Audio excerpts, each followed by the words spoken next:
8 సంవత్సరాల నుంచి భారత స్వాతంత్రంలోనే బీసీలకు అడుగడుగున మరి పార్టీలు మాకు అన్యాయం చేస్తున్నాయి.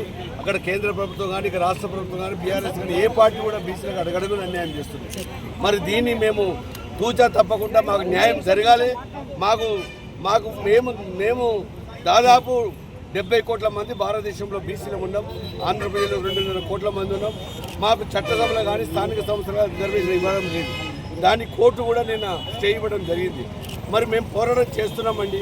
అడుగడుగులకి స్థానిక సంస్థలు కౌన్సిలర్లు వార్డు మెంబర్లు కావాలని అడిగితే కూడా కోర్టు మా మీద స్టే విధించడం చాలా అన్యాయం. మరి పార్టీలు ఇప్పటికైనా కానీ 9th షెడ్యూల్లో పెట్టాలి. మరి కేంద్ర ప్రభుత్వం ఇమ్మీడియట్లీ యాక్షన్ తీసుకొని 9th షెడ్యూల్లో పెట్టి బీసీలకు న్యాయం చేయాలని చెప్పి మేము పోరాటం చేస్తున్నామండి.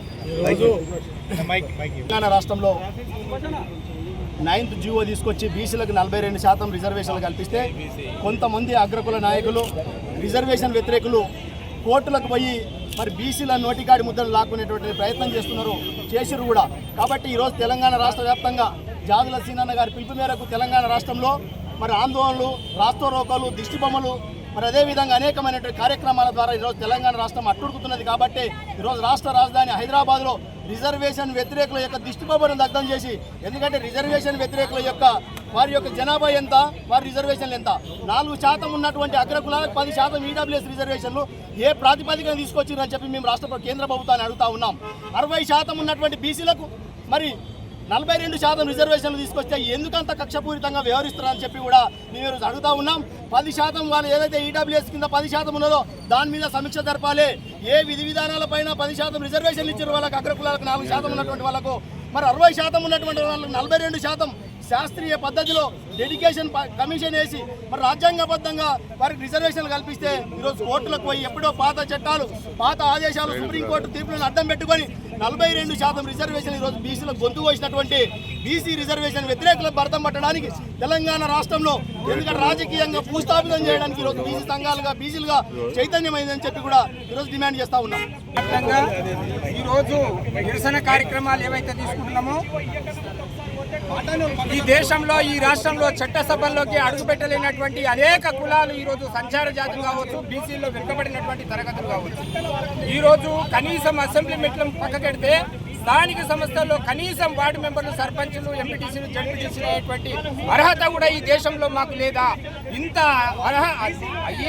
అంబేద్కర్ గారు రచించినటువంటి రాజ్యాంగ సూత్రాల ప్రకారమైన మా వాట మాకు కావాలని చెప్పి పోరాటం చేస్తూ ఉంటే ఈ బలిసిన వర్గాలు ఏవైతే ఉన్నాయో ఇన్ని సంవత్సరాలుగా దేశవ్యాప్తంగా దోపిడీ చేసినటువంటి ప్రత్యేకంగా తెలంగాణ రాష్ట్రంలో ఈ దొరలు, ఈ పటేళ్లు ఎవరైతే ఉన్నారో వీళ్ళు బీసీలను అనగదొక్కుంటా ఈరోజు రాజ్యం వెళ్తా ఉన్నారు.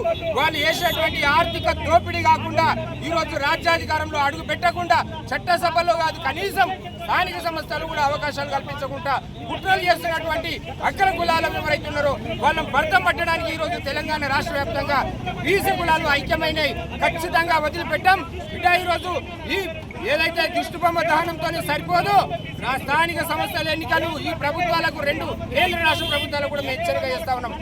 42% రిజర్వేషన్లు అధికారికంగా ఇవ్వకుండా మీరు ఎలక్షన్లకు వెళ్తే మీరు 2 పార్టీలను ఓడగొట్టి ఇండిపెండెంట్లను గెలిపిస్తామని చెప్పి కూడా ఈ సందర్భంగా మేము అన్యాయంగా అక్రమంగా 9 జీవోపై కోర్టుకెళ్ళిన మూర్ఖులారా, బీసీలకు 42% ఇస్తే మీ మనసు ఒప్పుతలేదు కదా. అక్రమంగా, అన్యాయంగా, ధర్మబద్ధం లేకుండా 10% దొంగలు మెక్కినట్టు మెక్కురు మేము అడ్డుపడ్డామారా? మీ రిజర్వేషన్ కుక్కలారా, మేము మాకు బీసీ కమిషన్ చేసి, డెడికేషన్ కమిషన్ చేసి న్యాయబద్ధంగా ట్రిపుల్ టెస్ట్ ప్రకారం పెడితే కోట్ల పేరుతో బీసీలకు గొంతు కోద్దామని చూస్తున్నారు. బిడ్డలారా, రేపు పొద్దున మీరు రెడ్డి జాగృతి పేరుతోనో ఆల్రెడీ మీరు ముఖ్యమంత్రులు అయ్యారు, మంత్రులు అయ్యారు, రాష్ట్రంలో 33 మంది ఎమ్మెల్యేలు ఉన్నారు, మంత్రులు ఉన్నారు. అయినా మీకు ఆధిపత్య వర్గాలకు ల్యాండ్ మీదే, శాండ్ మీదే, మైన్ మీదే నా కొనకల్లారా బీసీలను దోచుకుని చదిపోరా మీరు? ఈ రోజు కూడా మాకు కోర్టుకు పోయి మాకు స్టే తేవడం అంటే బీసీలకు గొంతు కోయడమే. దీంట్లో బీజేపీ పాత్ర, అదేవిధంగా బీఆర్ఎస్ పాత్ర ఖచ్చితంగా ఉంది. కాబట్టి నేను మోడీని బీసీలని చెప్పుకున్న ప్రధానమంత్రి మోడీ గారు, ఇక్కడున్న బండి సంజయ్ గారు దీనికి సమాధానం చెప్పాలి. ఖచ్చితంగా మా 42% కట్టొస్తే మాత్రం రాబోయే రోజుల్లో మిమ్మల్ని గ్రామాలకు వెళ్ళి ఫీజులు తరిమి కొడతారు. రెడ్డి జాగృతి అనే ఒక దుర్మార్గ జాగృతి వల్ల ఈరోజు కోటికెళ్ళి ఖచ్చితంగా మీ భర్త పడడానికి ఫీజులు సిద్ధంగా ఉన్నారు. 42% ఎలక్షన్ పోకపోతే మాత్రం రాబోయే రోజుల్లో మిమ్మల్ని గ్రామాలలో కూడా తిరగలేమని చెప్పి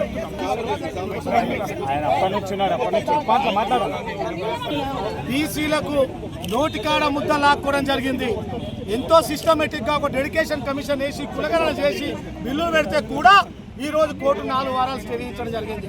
అంటే కష్టం మాది, ఫలితం మీది, ఓట్లు మావి, అధికారం మీది. ఎన్ని సంవత్సరాలు ఇంకా మీ మోచేతి నీళ్ళు తాగాలి బిడ్డ?